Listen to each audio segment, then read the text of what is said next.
Olá, sou Márcia Rodrigues, professora de Biologia, mas com especialização em Política de Igualdade no ambiente escolar.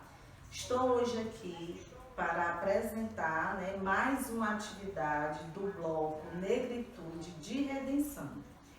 Hoje vamos trazer para vocês uma roda de conversa que teremos como tema identidade afro e as manifestações culturais presentes no Ceará. Será um momento de diálogo muito importante. E aí teremos como convidados especiais para participar dessa roda de conversa.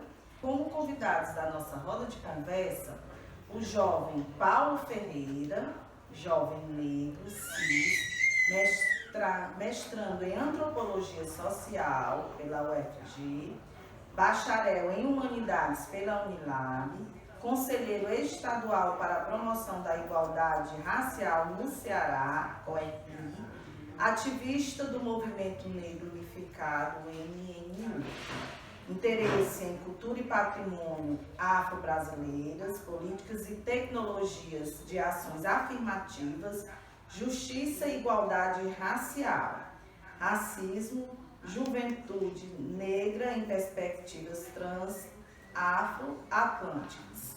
Também teremos Meg Lima, estudante de antropologia da Unilab, bacharel em humanidades, produtora cultural, artista e mobilizadora dos movimentos culturais do maciço do Baturité e demais regiões do Ceará.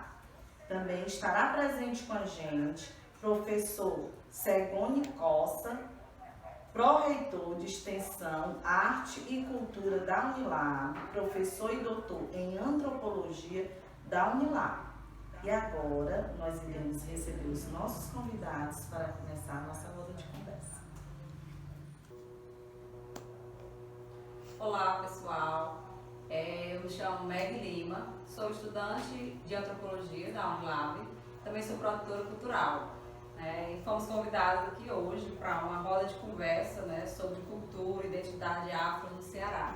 Então, queria agradecer pelo convite, cumprimentar as pessoas que estão aqui hoje, o professor Segone, da ProEx, Unilab, e professor também do curso de Antropologia, cumprimentar também o meu colega Paulo Ferreira, e vamos começar, eu acho que a primeira coisa que que eu vou começar a falar, sobre as minhas impressões aqui sobre esse tema, é sobre as narrativas,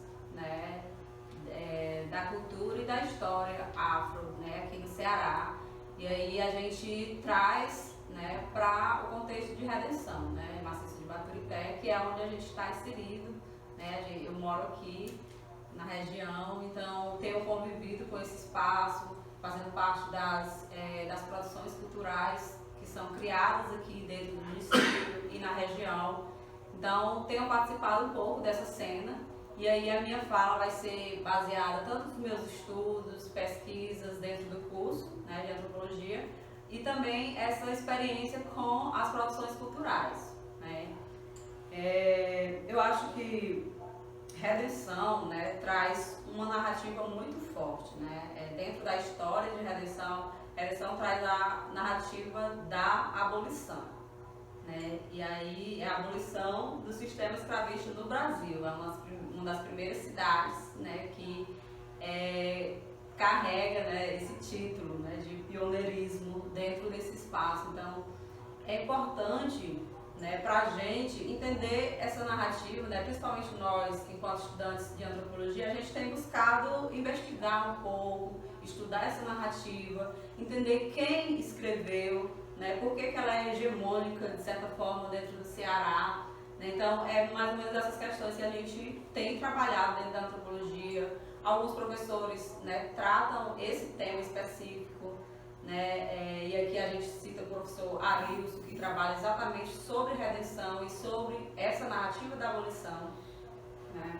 A professora Vera, também da antropologia, também discute um pouco aqui sobre o maciço de Baturité inteiro.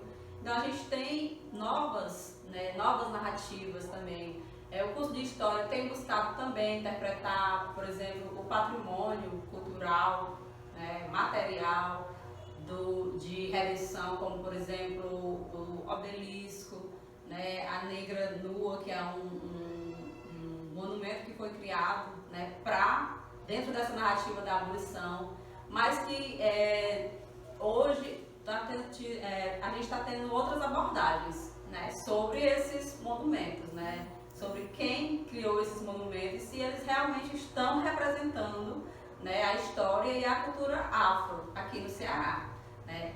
A gente sabe que tem uma geração que tem muito orgulho, né, desses monumentos.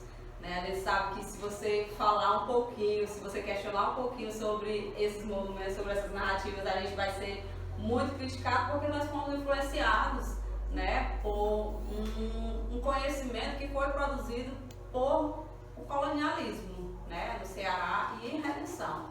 Então essas narrativas, elas estão dentro desse espaço, né, e estão dentro das estruturas de redenção, de Acarabe, do maciço inteiro. Então a gente começa a questionar esses monumentos, né, porque se a gente está falando de cultura, né, de história afro, né, e da identidade, a gente quer saber se a própria população se identifica, né, com esse patrimônio cultural, né, que é expressado aqui, principalmente Redenção e outros monumentos também espalhados pelo Ceará. Né. Então a Unilag, quando ela foi implantada, né, que ela deu acesso, né, a estudantes negros, estudantes das periferias, indígenas, quilombolas, a gente começou a perceber que precisamos começar a questionar esses monumentos também. Né. Não significa aqui que a gente quer, como já foi dito em alguns momentos, que a gente quer destruir a história, mas a gente quer começar a questionar alguns monumentos aqui. Né. Então, assim, minha fala ressalta isso porque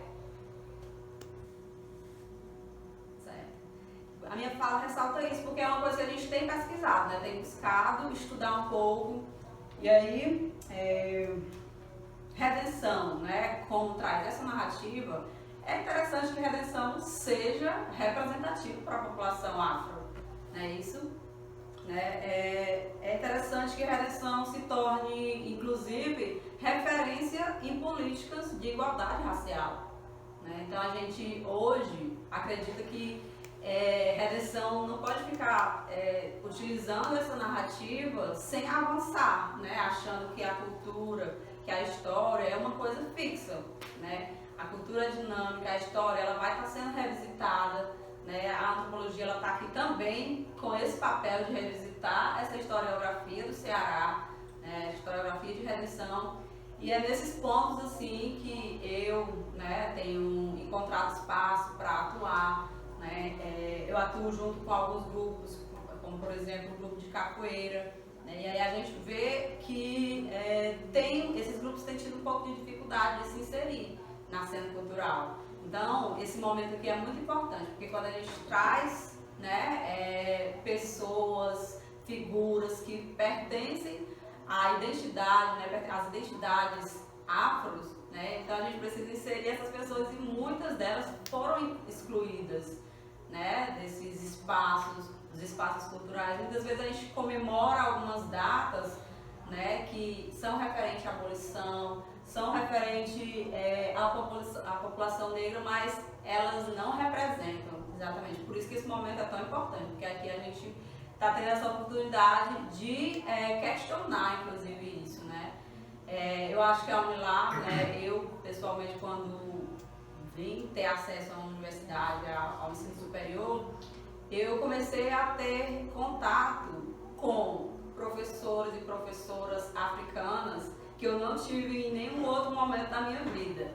Né? E você escutar, entender e estar próximo à cultura, à história africana, né? Que está muito presente na nossa cultura, pelos próprios africanos, né? Pelos próprios estudantes que vivenciam tudo isso, aí a gente começa realmente a questionar, e a gente começa a ter ferramentas para questionar isso, porque a gente só sofre, né, esse racismo estrutural dentro da cultura, sobre as nossas identidades, mas a gente não tem ferramentas para nem dialogar sobre isso, né? Então, a Unilab ela tem essa grande importância. Deixa eu ver o que mais que a gente pode estar falando, né? Outra coisa importante, né, que eu considero os eventos da universidade, os eventos culturais, né, principalmente referentes às atividades culturais africanas, estarem fora, né, participarem da agenda cultural mesmo do município de Redenção, né, e também precisa participar da agenda cultural do Ceará por inteiro, né, porque e aí a gente teve o exemplo, gostaria até de citar, da Semana da África, que ocorreu, né, a primeira vez, né, fora dos muros da universidade e ganhou o município, né, ganhou as praças, né, e aí a arte está aí para isso, né, exatamente, a gente já tinha falado sobre isso, a gente queria muito que isso ocorresse, mas ainda não tinha tido diálogo suficiente, né, então parabenizar inclusive a própria gestão da Secretaria de Cultura por ter, né, se sensibilizado a isso, ter se aberto para esse diálogo, né, porque a gente sabe que não é fácil, né, vai haver conflitos, vai haver choques culturais, entendeu? Redenção em muitos momentos não vai estar preparado, entendeu? Mas a arte e a cultura ela não vai esperar que todo mundo se prepare, né, que as pessoas estejam preparadas, porque por muito tempo a gente esteve excluído, né, desse processo. E aí é agora que a gente está tendo essa abertura, né, para se colocar também para participar da sociedade, né? Isso é uma participação social, entendeu? Dentro do município. E é importante que a Redenção entenda que esse processo muitas vezes vai ser questionado, entendeu? Muitas vezes a gente vai questionar se o obelisco realmente representa a gente, né? Representa a nossa liberdade. Se o monumento da negra nua, se ele está realmente representando nós, mulheres, né? A gente tem feito essas reflexões, né, que eu acho importante fazer, eu não sei quanto tempo está aí minha fala, mas é isso, a gente vai continuar aqui conversando, passo a palavra agora para o meu colega Paulo Ferreira, que vai também trazer outros pontos importantes, né, sobre esse tema que a gente foi convidado. Olá. Eu sou Paulinho Ferreira, sou mestrando em Antropologia Social, né?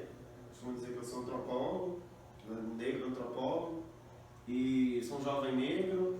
Vou fazer minha autodescrição, estou aqui sentado ao lado de duas pessoas, minha colega Margarida e meu professor Celone.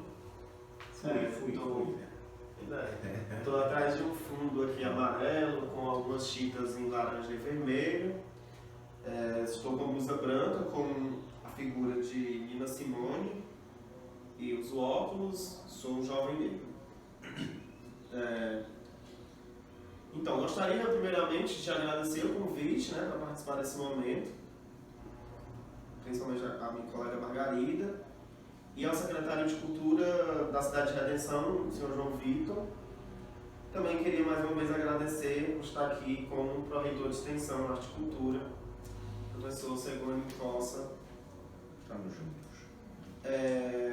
Queria aqui dizer que a felicidade de participar desse momento, né, porque realmente, como o Meg já falou, foi um momento que a gente esperou mesmo há um tempo, a gente sempre fez esse diálogo entre a gente, nós organizamos alguns eventos, né, Meg como nossa produtora cultural, o Diretório Central Estudantil aqui na Unilab. E também é importante, né, porque esse diálogo ele pode ser um diálogo que pode impactar diretamente uma cadeia de produção cultural gigantesca, né? Tanto na cidade de Redenção, como ela possa ser estendida também como uma política permanente no maciço de Baturité e também no estado do Ceará, gerando aí uma visibilidade, né? Gerando um acesso aos bens culturais da população negra desses lugares e nesses espaços. Então eu vou fazer pontuações sobre 3 temas diretamente, né, e gostaria de iniciar pontuando que a cultura afro-brasileira ela é uma construção sociocultural, né, mobilizada pelas categorias de raça em estudos culturais. Né, e aí a gente compreende cultura afro e cultura afro-brasileira através também podendo, né, ampliar esse conceito para a cultura africana, né, ou culturas africanas, e aí tem uma vasta discussão que a gente precisa falar e precisa fazer depois sobre o que é cultura africana, ou se esse conceito realmente ele existe, e também para falar sobre a cultura afro-cearense, né, que são identidades permeadas de símbolos e bens registrados, né, manifestações culturais e religiosas que estão presentes e são manifestadas dentro do nosso estado do Ceará. E aí tem uma questão que a gente chama de diáspora, né?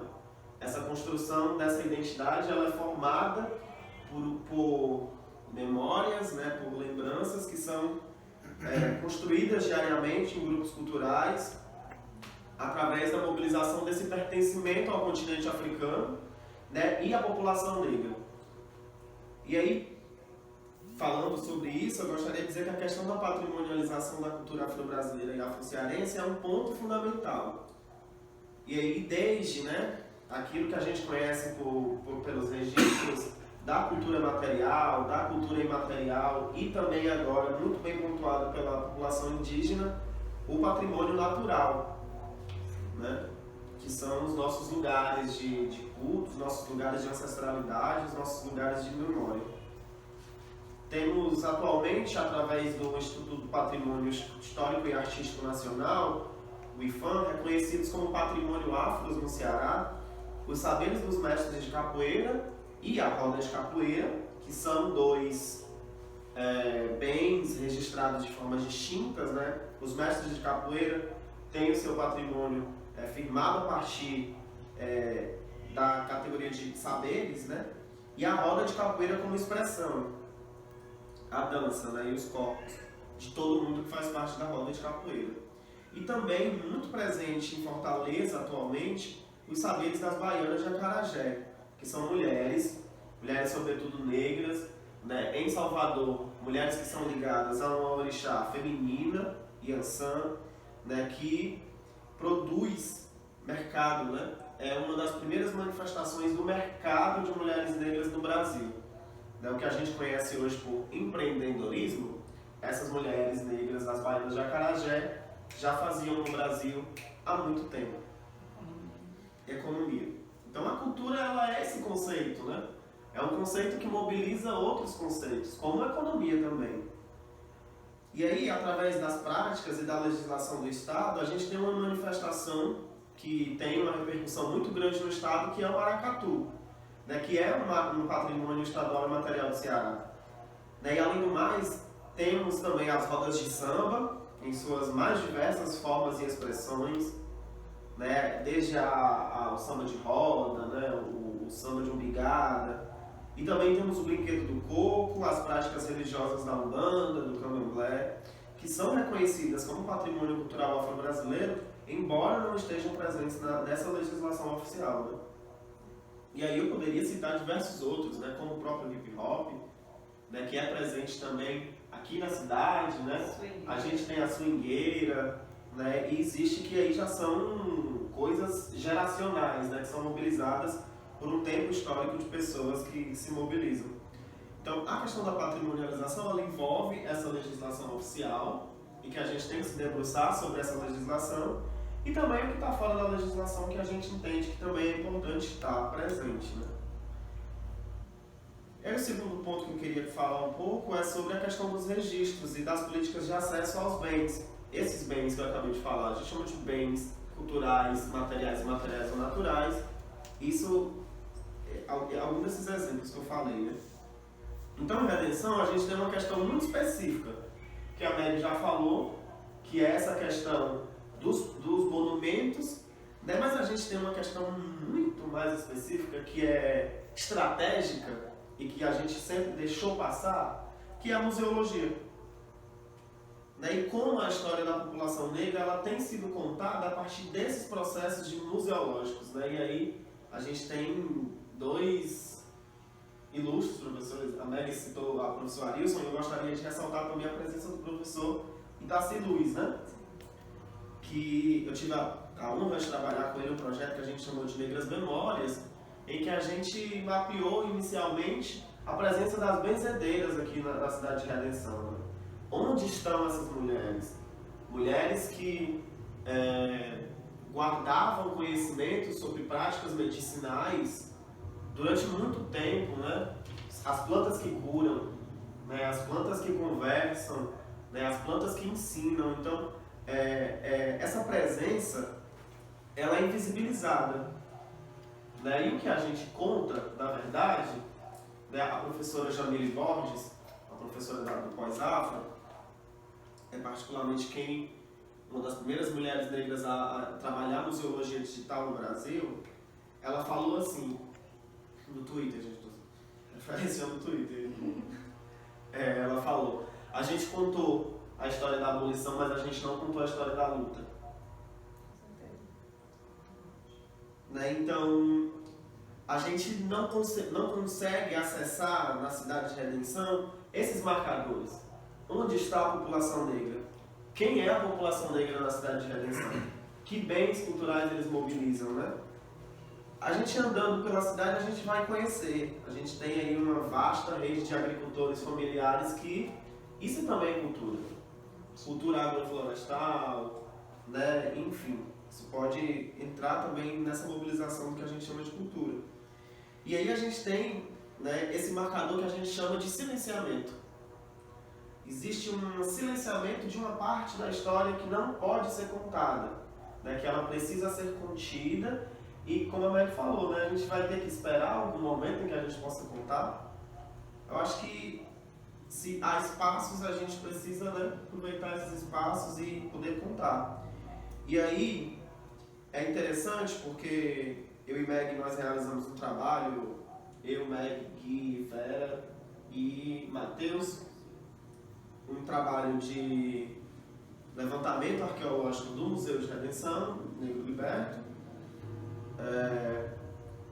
E nós percebemos muitas coisas, né? Para além de que eu já tinha uma ideia, né? Que eu cheguei na Cidade de Redenção a partir desse museu. Eu conheci a Cidade de Redenção a partir desse museu quando eu era criança, né? E particularmente, esse é o museu mais visitado do estado do Ceará, né? Então, ele é o museu mais visitado, nem o Museu do Ceará. No centro da cidade de Fortaleza, ele é tão visitado quanto o Museu Negro Liberto. Ele é o museu que mais impacta a questão da história que se conta a partir desse fenômeno que a gente chama de museologia e musealização de história, né? E aí eu acho que a gente tem uma responsabilidade de atuação conjunta, né? E se a gente está num espaço assim, eu gostaria de falar isso porque é uma coisa que eu gostaria de falar há muito tempo, né? A gente tem uma responsabilidade enquanto instituição de ensino, a gente tem uma responsabilidade enquanto produtores de conhecimento, enquanto produtores de arte, de cultura, né, que é possibilitar novas versões, outras versões da história. Né, e aí eu já entro no segundo ponto, no terceiro ponto, fazendo essa ligação, que é a questão educativa. Né, a questão educativa da cultura. Né, como que a cultura ela pode proporcionar outras formas de educar. É muito pesado, né? Porque ninguém educa ninguém, mas de dialogar, de apresentar novas facetas da história.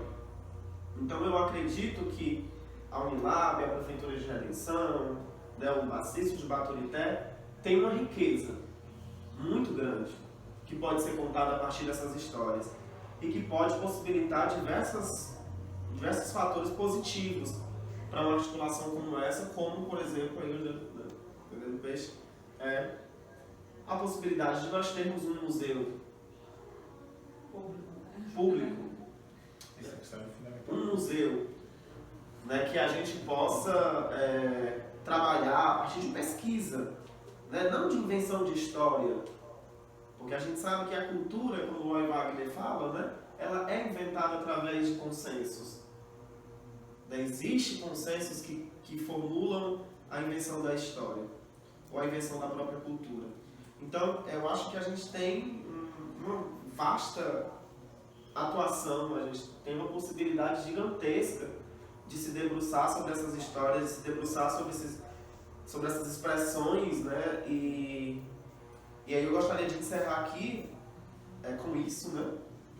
E mais uma vez agradecer a possibilidade de dialogar, de expor alguns comentários que eu tinha para fazer há muito tempo. Como já fui morador da cidade, atualmente estou em trânsito para a cidade de Goiânia, mas morei aqui 5 anos, né, e talvez volte, não sei. Pronto. Eu quero agradecer mais uma vez pelo convite e quero dizer que sinto extremamente honrado por estar aqui com o Paulo, um grande companheiro, e a MEC, produtora cultural de mão cheia, não é? Meu nome é Segunda Galila Costa, sou pró-reitor aqui na Unilab, né, da Pró-Reitoria de Extensão, Arte e Cultura. Também sou professor de Antropologia e do Bacharelato Interdisciplinar em Humanidades, né, mais conhecido por nós BHU. Vamos lá, algumas coisas precisam ser ditas. Faz muito tempo que eu quero discutir sobre essas questões, porque de facto, quando falamos sobre a Unilab, a imagem que nós temos, a imagem pública, é que a Unilab é uma universidade negra, é um espaço de produção e circulação de conhecimento, e esse conhecimento todo ele é impraticível. Ele é africano, continental, ele é afrodiaspórico. Essa é a imagem pública da Unilab. Mas a Unilab não é tudo isso. Então nós temos que começar a reconhecer que em algum momento, de facto, a branquitude conseguiu, eu diria, tomar a rédea da situação, e aí a Unilab tornou-se num espaço tão inóspito quanto os outros espaços são para nós, negros e negras. Mas a Unilab tem muita coisa boa, né? A Unilab nos tem e a utopia está lá ainda. Então precisamos resgatar o sonho, né? E eu quero começar quando a MEC diz-nos o seguinte: nós tivemos pela primeira vez a Semana de África, né, extramuros acadêmicos, distante da comunidade unilabiana. Tivemos a oportunidade de criar ali um momento de integração. Né? Quando eu falo de integração, não falo nessa perspectiva da assimilação, mas falo na perspectiva da interculturalidade, né? Desse encontro etnográfico, de trocas simétricas. Né? E aí você teve a oportunidade de ter a comunidade a interagir. Só que vamos analisar a coisa com calma. Um estudante angolano, chamado Garcia, que é um mestre de capoeira muito conhecido, mestre Feijão, que além de ser mestre, é um artista, DJ, né? Talentoso, múltiplos talentos.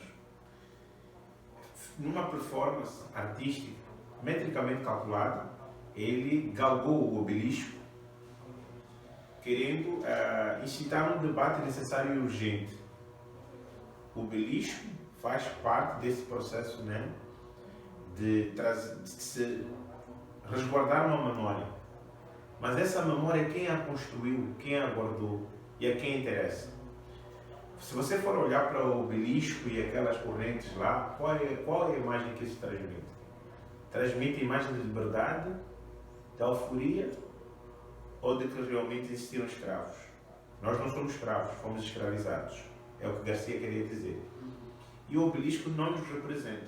Então, toda uma arquitetura, todo um patrimônio aqui da Unilab, da Unilab não só, eu diria, não é o entorno da Unilab, mas do maciço do Baturité, que de certa forma quer traduzir e dar a entender que este município foi o primeiro município a abolir a escravatura, alude e se nutre por uma memória de sofrimento. É uma memória de escravidão que não é necessariamente necessária de guardar e de resguardar. Os dois museus que Paulo citou são dois museus privados. E os donos dos museus e as pessoas que fazem a curadoria podem dizer: nós não temos o rigor, né, histórico de seguir o que o museu público deve seguir. Né? Tem que ter essa verdade, a busca pela verdade histórica. A verdade é um construto social frágil, momentâneo. É feita por consensos. E consensos dos grupos que têm poder. E quando você vai olhar para a redenção toda, você se dá conta que, de fato, a verdade aqui é produzida a partir desse momento de licença poética, que é um momento histórico, né? A data de abolição da escravatura em redenção. E isso lhes deu a licença, né, para ficarem adormecidos no tempo e não fazerem discussões necessárias e pontuais. A redenção eu diria todo maciço patritério. O recôncavo baiano, a paisagem se alterou muito com a presença da Unilab, né, corpos negros. Se não me engano, no Ceará, né, os seres escravizados africanos chegam em 1756. Em 2022, Garcia faz aquela performance e ele é criticado, dizendo que esses africanos deveriam voltar para o seu país, deveriam voltar para o seu continente, deveriam respeitar os nossos monumentos, a nossa memória. Ora, boa parte desses africanos que chegou por essas datas, em 1756, eles são provenientes de Angola, Congo e Angola, não é? Então, Cabinda, Benguela. E Garcia era um estudante angolano. Parece coincidência, mas não é. Então, chegamos com seres humanos escravizados, objetificados.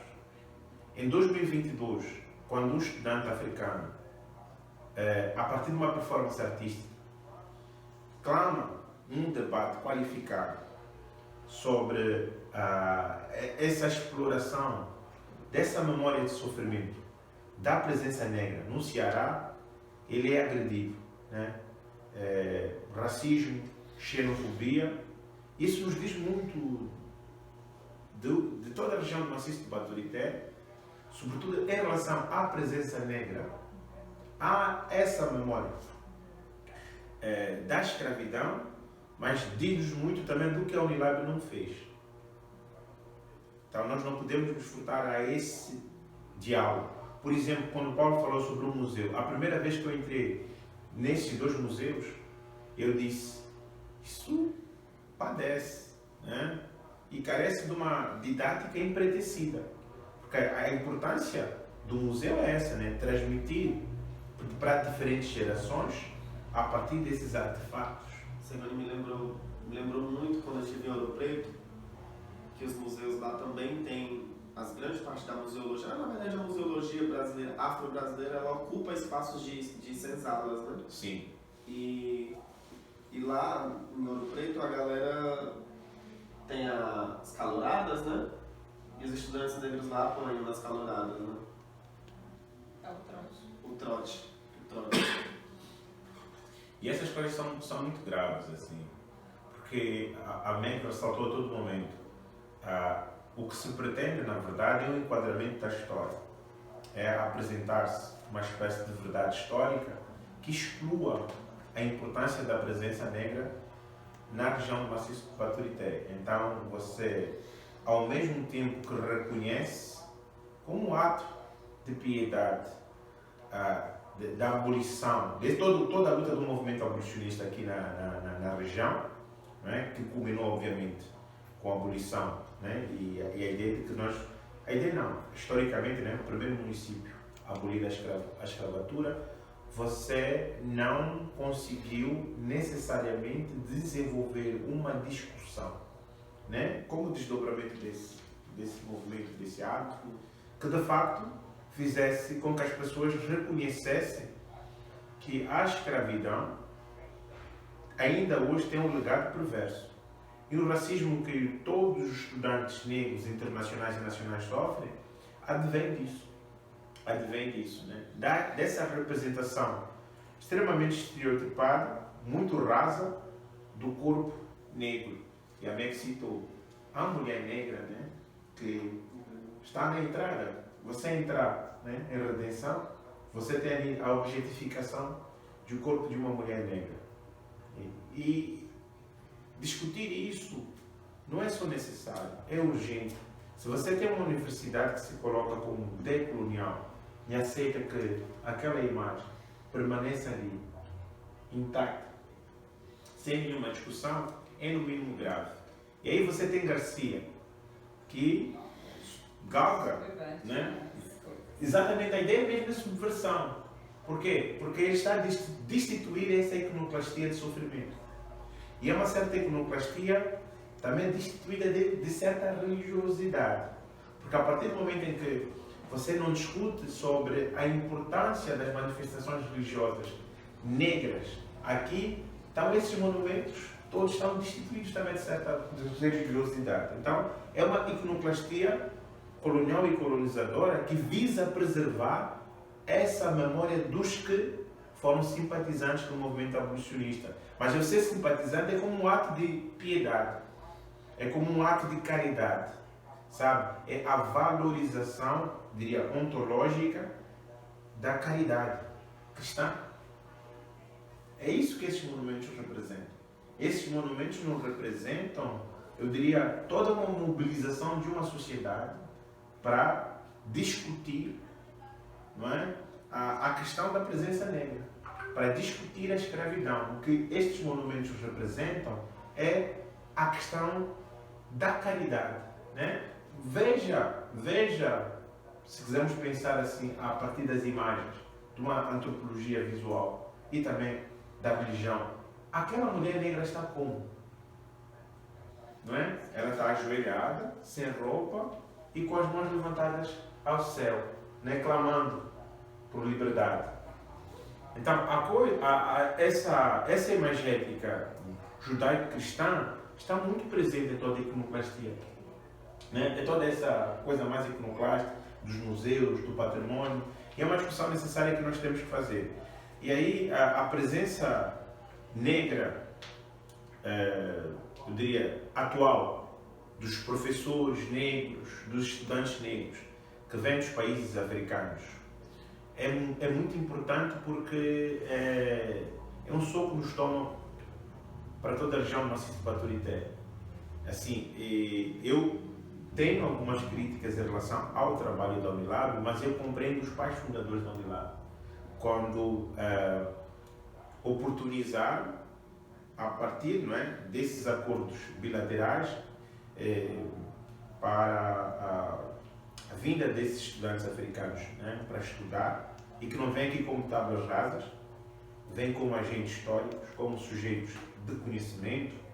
A ideia era você repaginar, rememorar, né, todas essas imagens que se tem do negro na região do maciço de Baturité e do Recôncavo-Baiano. Reparar, né, historicamente. Sim, é uma reparação, é uma política de reparação histórica, e que você materializa isso pela presença de um corpo negro africano continental e diaspórico Posicionado de forma positiva. posicionado exatamente, que é um corpo com uma outra leitura, é um corpo politizado.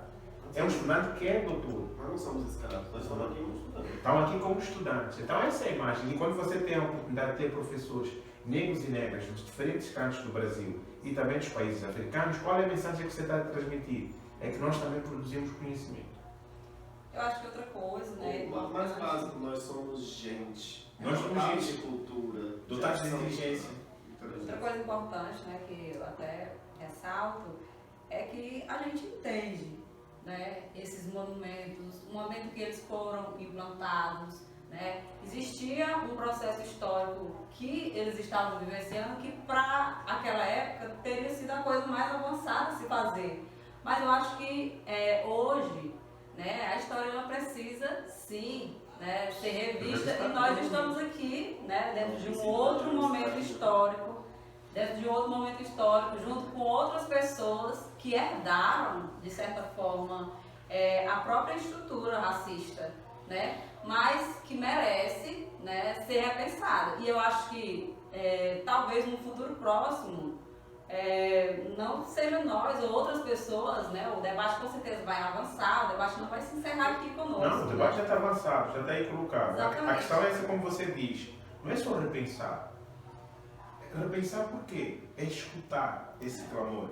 Porque assim, é o negro que está dizendo que não se sente representado.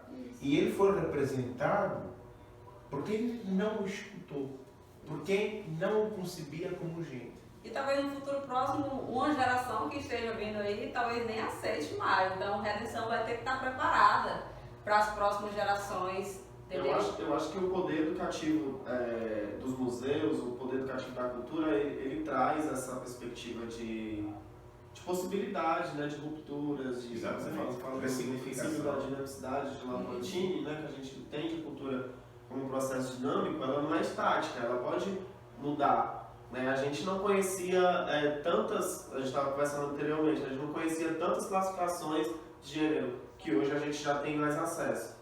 Né? Isso se dá a partir desse processo dinâmico do ser humano, né? De conhecimento e de produção contínua de de conquista da humanidade como um todo. Né? Essa nova gramática empática que nós temos a partir dos direitos humanos, do letramento racial, a partir da luta dos movimentos sociais, né? Dos grupos que durante muito tempo foram invisibilizados, subalternizados, hoje dá-nos uma margem maior para falarmos com fôlego da nossa gente. Isso que é só uma semente, né? A geração que está vindo aí, com certeza, vai vir bem, mais forte. São inquietações de pessoas que já estão se formando, já vivemos durante 5 anos, e um professor também que esse debate nunca ocorreu em redenção, né? Só para a gente ter uma... E eu vejo a coisa mais caricata.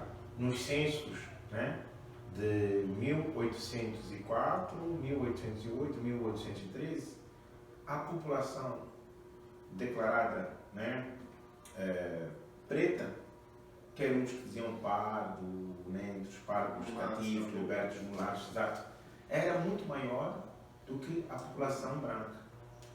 E como é que a coisa... O livro do professor Hilário, né? Exato. E como é que você consegue trazer isso hoje aqui? Se você for a caminhar aqui por Redenção e conversar com as pessoas, poucas pessoas se vão declarar negras. Podem se declarar não brancas, né? Reconhecendo todo um contexto histórico, né? Da mestiçagem, mas... Lembrei agora, Sebano, que a gente tinha organizado na segunda semana afro-brasileira, que é do novembro, que os professores negros da Unilab organizam, os negros brasileiros organizam, no tempo estava só o professor Basilélio. A gente organizou esse debate, a gente convidou o professor Hilário, aí estava aí o Jordan, porque a gente pesquisava no tempo, né? Sim.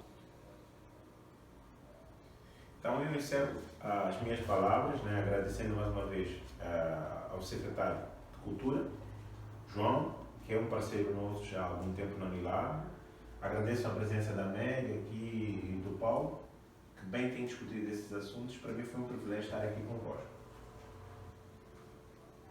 E assim, finalizando, né, nossa roda de conversa, gostaria de agradecer à Secretaria de Cultura do Estado por proporcionar, né, esse edital de siglos do ano de 2022, né, que nos proporcionou a fazer esse momento de diálogo muito importante. E aí agradecer também à Secretaria de Cultura de Redenção, na pessoa do secretário João Vitor Castro. Agradecer à Unilab, né, que se fez presente nesse momento tão importante. Ao pró-reitor, né, Segone, professor de antropologia, que também abrilhantou. E aos 2 estudantes jovens que tiveram aqui, né, o Paulo César e a Meg. Então, só agradecer por demais, né, a todos que se fizeram presente e, mais uma vez, a Secretaria de Cultura do Estado por proporcionar esse momento através do edital de siglo.